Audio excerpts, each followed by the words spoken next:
Students की पिटाई से आहत डिंपल यादव का हल्ला बोल। सड़क पर उतरी लेडी ब्रिगेड, पुलिस के फूले हाथ पैर।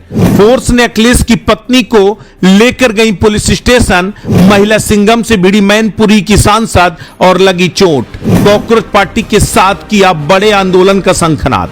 साल था 2011 का, तब यूपीए सरकार के करप्शन और देश में बढ़ती ब्लैक मनी की समस्या के खिलाफ योग गुरु स्वामी रामदेव ने ऐतिहासिक जंग छेड़ी। पहले उन्होंने देश भर का भ्रमण कर जन समर्थन जुटाया। उसके बाद सरकार के खिलाफ आर पार की जंग का ऐलान करते हुए 4 जून 2011 को दिल्ली के रामलीला मैदान पर अनशन में बैठ गए। उनके इस अनशन को हजारों लोगों ने रामलीला मैदान पहुंचकर समर्थन दिया था। बाबा का अनशन जारी था। सरकार ने बाबा को मनाने का प्रयास किया, लेकिन बात नहीं बनी। उसके बाद गृह मंत्री पी चिदंबरम के आदेश पर दिल्ली पुलिस ने रात 12 बजे रामलीला मैदान में सीधा एक्शन लिया। जबरन लाठीचार्ज कर मैदान को खाली कराया गया। इस भगदड़ में बाबा की एक भक्त राजबाला गंभीर रूप से घायल हो गई, जिसने लंबे इलाज के बाद दम तोड़ दिया। खुद रामदेव वहां से गायब हो गए और दूसरे दिन चैनलों पर उनकी फुटेज जब सामने आई तो वो उत्तराखंड में नजर आए। बाबा ने उस समय महिलाओं का सलवार सूट पहन रखा था। 15 साल के बाद एक बार फिर दिल्ली में एक बड़ा आंदोलन का आगाज हुआ। यह आंदोलन कॉकरोच पार्टी की तरफ से शुरू किया गया। इस आंदोलन को सोनम वांगचुक लीड कर रहे थे।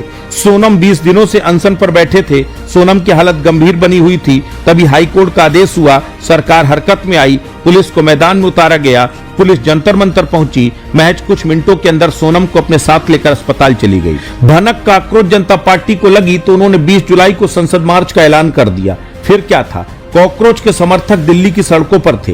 कॉकरोच समर्थक पुलिस से भिड़ गए। लाठीचार्ज हुआ। समर्थकों के साथ पुलिस बल के जवान भी घायल हुए। पुलिस ने कॉकरोच को खदेड़ दिया, सड़कों को मुक्त करवाया। तभी डिंपल यादव अपने सांसदों के साथ जंतर मंतर के लिए पैदल निकल पड़ी। उन्हें पुलिस ने रोका और हिरासत में लेकर थाने पहुंची। डिंपल यादव और पुलिस के बीच तू-तू मैं-मैं भी हुई। तभी उनके हाथ पर चोट लग गई। डिंपल गरजी तो पुलिस ने उन्हें छोड़ दिया। डिंपल सीधे जंतर मंतर पहुंची और छात्रों से मुलाकात के बाद बड़े आंदोलन का ऐलान कर दिया। संसद के मानसून सत्र के पहले दिन सोमवार को राजधानी में कॉकरोच जनता पार्टी के छात्र आंदोलन ने नया मोड़ ले लिया।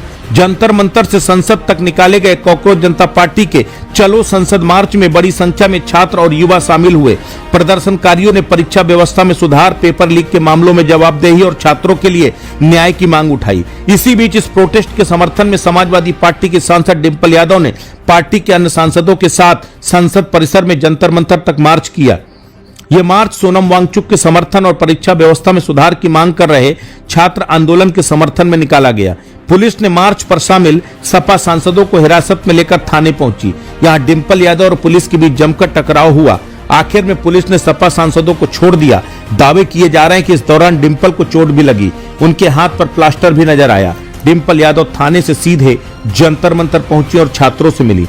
मार्च के दौरान डिंपल यादव ने कहा, देश के युवा अपनी बात रखना चाहते हैं, लेकिन सरकार उनकी बात सुनने और संवाद को तैयार नहीं। उन्होंने कहा, सोनम वांगचुक भी लगातार सरकार से बातचीत की अपील कर रहे हैं, लेकिन सरकार इस पर ध्यान नहीं दे रही। उनके मुताबिक मौजूदा व्यवस्था से सबसे ज्यादा नुकसान छात्रों और युवाओं को हो रहा है, जिससे उन पर मानसिक दबाव बढ़ रहा है। डिंपल यादव ने कहा कि छात्र लगातार अपनी समस्याएं उठा रहे हैं। उन्होंने आरोप लगाया कि सरकार संवाद से बच रही है। उनका कहना था कि पूरी परीक्षा व्यवस्था में गड़बड़ी है। इसका असर युवाओं के भविष्य पर पड़ रहा है। डिंपल यादव ने कहा कि यह सरकार तानाशाह हो चुकी है। अब इस सरकार को वोट के जरिए सत्ता से बाहर करने का वक्त आ गया है। डिंपल ने लोगों से अपील की कि वो तानाशाही सरकार के खिलाफ सड़कों पर उतरें, आंदोलन करें। यह आंदोलन शांतिपूर्ण तरीके से करें। सपा छात्रों के साथ है। सपा छात्रों की लड़ाई उनके साथ मिलकर लड़ेगी। ऐसे में अब जान लें पूरे प्रकरण के बारे में। दरअसल सोनम वांगचुक और छात्र संगठन लंबे समय से परीक्षा में कथित गड़बड़ी और जवाबदेही की मांग को लेकर आंदोलन कर रहे हैं। इसी कड़ी में 20 जुलाई को संसद तक शांतिपूर्ण मार्च का आह्वान किया गया। आंदोलन का मुख्य उद्देश्य छात्रों की मांगों को सरकार तक पहुंचाना और बातचीत शुरू कराना है। पिछले कुछ दिनों में कई विपक्षी नेताओं ने जंतर मंतर पहुंचकर आंदोलन को समर्थन दिया। समाजवादी पार्टी पहले भी सोनम वांगचुक से मुलाकात कर चुकी है और छात्रों के मुद्दों को संसद में उठाने की बात कह चुकी है। सोमवार के मार्च में भी सपा सांसदों ने छात्रों के समर्थन में अपनी मौजूदगी दर्ज कराई।